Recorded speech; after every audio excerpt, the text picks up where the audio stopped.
CTV family. Catch us live on your TV screens. CTV, where we be every freaking Wednesday from the hours of 4 to 5 o'clock right here on the biggest youth show in the Motherland, Channel 260. Thank you so much for choosing us once again to be your source of entertainment like we always do, guys. We love you. We appreciate you. Make sure you're hopping on our socials and you're letting us know if you're finding the show interesting. It is 074-650-0202. Send us those WhatsApp lines, voice notes of whatever it is that you have questions about on the show, and we'll be sure to answer them. Ladies and gentlemen, an author is in the building. And listen, when I tell you, when I read the title of this book, I was like, okay, this is something that I definitely need to be reading. Leadership Anchored in Consciousness is a big deal. Yes, ladies and gentlemen, Mama Queen is in the building to drop what she has for us that's coming up in her latest news, or rather in her latest book drop. Mama Queen, welcome to the building, and thank you so much for joining us. Thank you so much, and thanks to the viewers. Well, it's an honor to have you on the show. You've written an incredible book, but before we indulge and talk about the book, let's talk a little bit about you, who you are, and how did your love for literature and, of course, writing came about? So, I'm a teacher at heart, and I come from a family of teachers. So my career evolved from teaching in the classroom to executive coaching, which is what I do now. Yes. So as a result of that journey and the number of years that I have now been interacting with leaders, executives, people who are responsible for success, co-created with others, leadership became such an important conversation for me. And throughout the many conversations that I've had with many leaders who want to do good, who are struggling to do good, the conversations obviously led to the what can we do? What would be most effective? How would it work? What is the environment that we need to deliver? And all of those questions led to me writing this book. And actually, I just want to find out, what is the process of writing a book? Because, I mean, you do say that you're an educator as well as, you do so many different things. So I don't think it's quite easy for you to be like, hey, I'm going to start writing a book. So what did that process look like for you, Ma? Sure, and I'm going to share that against the backdrop of authors whose main purpose is just to write, who have the luxury of taking sabbatical, booking into a hotel with the room overseeing the ocean, and get inspiration from the ocean and write. I didn't have the luxury to do that. So I had to find a way of fitting in the writing into my everyday life. And so what I did was I came up with 52 sub-themes, divided into 4 themes, which is how the book is structured. And so by the end of 2018, I had the 52 sub-themes and the 4 main themes. And from the 1st of January 2019, I started writing 1 sub-theme per week for 52 weeks, which got me to the end of 2019. So every Sunday evening, I would sit and write 1 sub-theme. Oh, wow. So it took me a year to just get the draft manuscript in place. Wow. And then the beginning of last year, I bumped it up, got a very powerful coach, my leadership coach, and his name is Ofukwaku. And I sat down with him and we put together a plan for 4 months where we took the sub-themes that I had written across the year, pulled them into a structured book, manuscript, and then he started copy editing, content editing when he was ready. This is end of May. I got a copy editor who worked on that, and then COVID hit, so I didn't have money to publish, and then I waited, and then the beginning of the year, I published. So that's the whole journey. That is book from beginning to end. It seems like a very long long journey to actually get a book published and, of course, finishing the whole entire book. Now let's talk about the book itself. It's leadership anchored in consciousness is a big deal. Let's talk about what do you mean by that, and what message are you trying to deliver to the people that are going to read the book? Yes. So the first critical piece of that message is, indeed, leading people is a big deal. Leading people is a big deal because every leader has got a direct impact on a person's life. Yes. Consciously or unconsciously. And you don't only impact that one person, you impact that person and that person's family. Yes. And that person's immediate society. And that's how leaders shape community. So it is a big deal.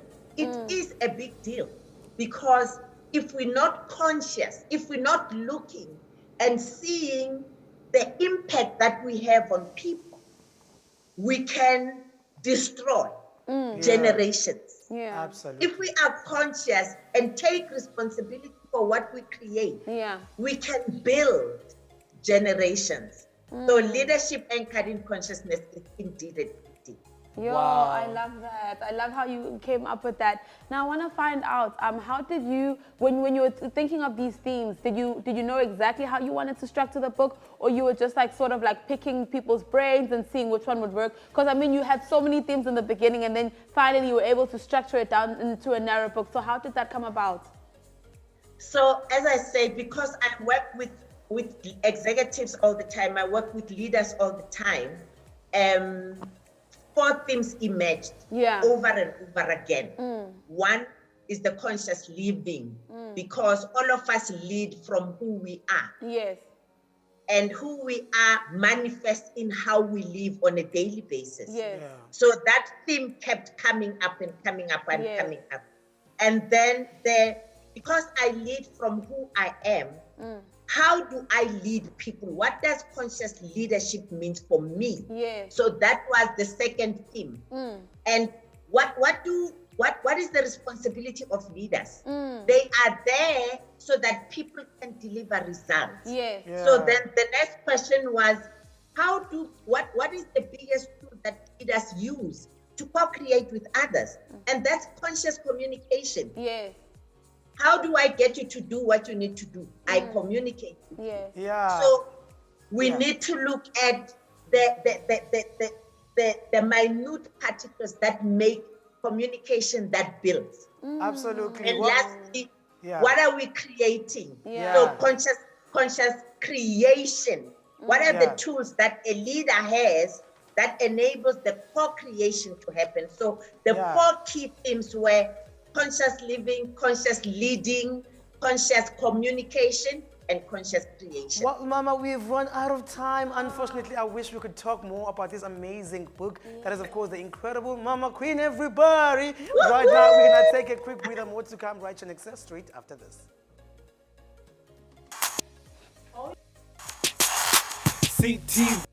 Well, that is, of course, the incredible Mama Queen, who has written an amazing book to feed the mind. It's all about consciousness. Well, a big shout out to her. We are absolutely waiting and for you to go out there and buy that book. But right now, let's take a look at what students from the University of Zululand actually got up to in a competition amongst other universities that is all about technology. Which place they come in? Well, we have to stick around to find out more about that. Let's take a look at this to actually see what technology can actually do this time. Let's take a look.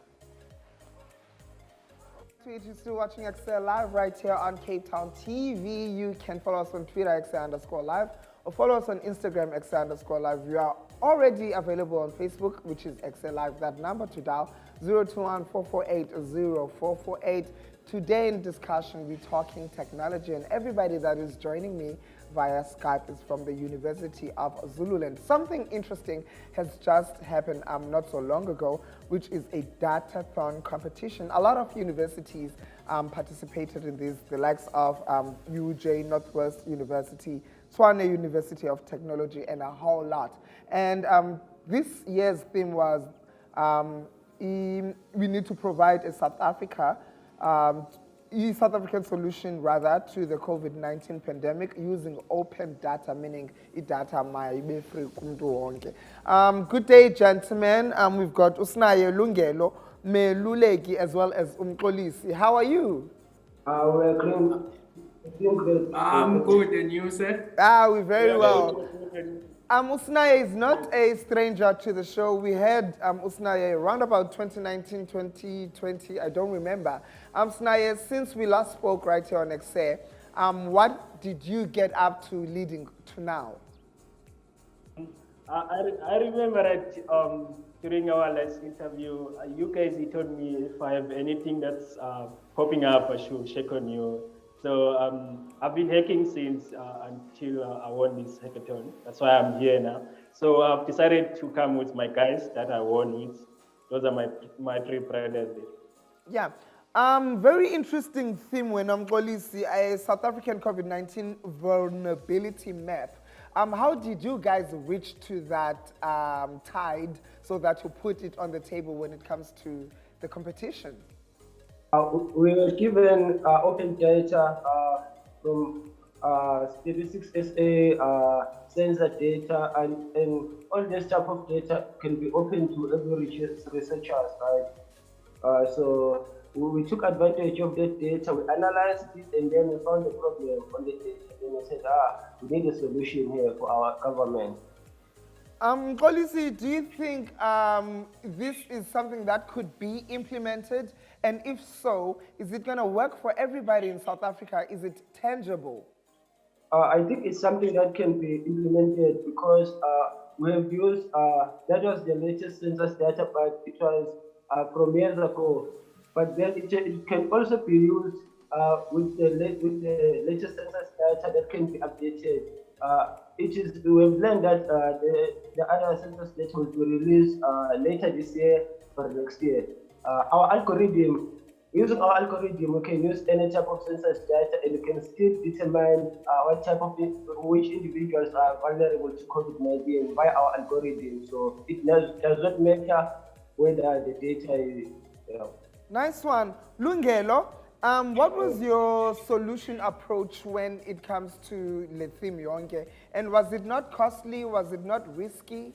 Our solution is we were trying to map out the people who are most vulnerable to COVID-19 in terms of every South African ward, discrete ward. So our predictions, we predicted all the people who are vulnerable to COVID-19, and then later on the competition, we used another data set to extract the South African population. We then calculated the number of people who are still vulnerable to COVID-19, subtracting the already confirmed cases this year. Yeah, Meluleki, so people who live in deprived conditions and poor health and sanitation obviously are able to take part in this, can they? Okay, sir. I think people from disadvantaged backgrounds can participate in such competitions because we mostly we have the mentality that people who are in urban areas are the ones who have to get access to the latest technologies. But I believe that we, as the University of Zululand, we come from a background where everybody doesn't have access to the latest technology. So we believe with this project that we've done will give motivation to other students so that they can participate as well to this new technology and its innovation that is taking place for IR. Snaye, congratulations for making third place, you and the guys. For you to accomplish that, what was your key question when it came to the study? What did you have to ask yourselves? Control over the data. So we have access to this data. So what innovation solutions can come out of this data? So right now, we know that we are living in this COVID-19 thing. So the government keep on updating us. We're going to this level, we're moving to this level. And those people, they don't know what's really going on. So they just hear from other people, maybe from other countries that, okay, this is how the states are, this is how it's going on. So my target was that, okay, what if we use this data and build something that's going to solve this situation? So we have statics data, census data that is being used to control people, or maybe to provide services to people who are in need, people in rural areas. So we can use the same data that was collected way back 2006, again 2011, to predict the new cases that are going to be formed by COVID-19. Yeah, I see that everybody is participating in making South Africa a COVID-free country. Thank you very much for your efforts, gentlemen, and congratulations on your win. One last question. Is everybody vaccinated already? No? Oh, yes, I'm vaccinated. Nkolisi? Well, I haven't vaccinated yet. What are you waiting for? I'm lying. Don't answer that question. Don't answer. Ladies and gentlemen, they're busy with technology and reshaping the way that we live our lives, somehow for the better. Congratulations to the University of Zululand for taking that place. Obviously, first place was the University of Johannesburg, followed by the Witwatersrand, and in fourth place was Northwest. In competition, there were a lot of them. 9 of them is the equal number. Otherwise, we're going to see you on the flip side of this. This was Ekse with your tag.